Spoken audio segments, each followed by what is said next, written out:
Fox 2, Jessica Dubnak joining us live, and he was very outspoken about this, Jessica.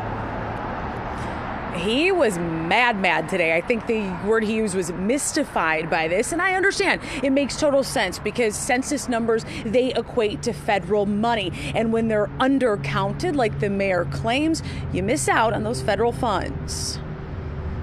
The Census Bureau is the most incompetent division of the entire federal government. Mayor Mike Duggan telling us how he really feels.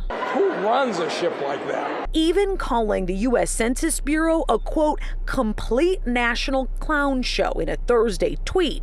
The man at the helm of the Bureau, Director Robert Santos, Duggan has a big bone to pick about newly released numbers that say Detroit lost about 8,000 residents from July 2021 to July 2022. That's about 1%. I have no idea what city the Census Bureau is looking at. He says there is no way the numbers are accurate. They undercounted.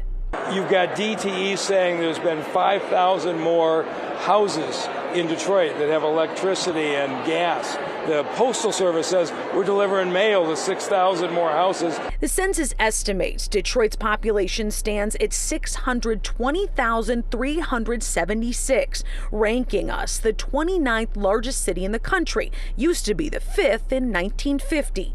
Duggan's battle started brewing in 2020 when numbers showed a 10.5% population drop. Each year they have an estimate.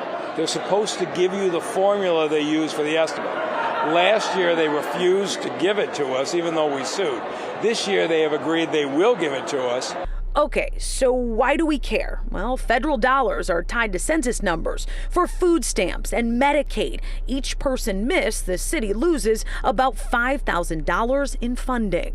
I want our folks counted, and we're going to fight until every Detroiter gets counted.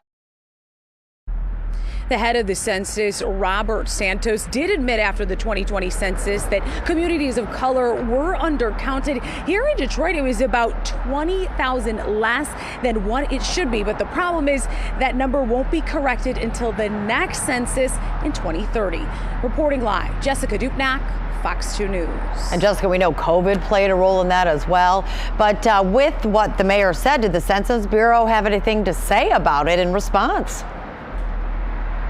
I emailed, I called, I did not get a response in time for this story. Something tells me I shouldn't sit around and wait for that call. I think the next time we will hear from the census folks is when they release those numbers, that formula, and then what's going to happen is the city, they're going to backtrack that formula and hopefully prove them wrong.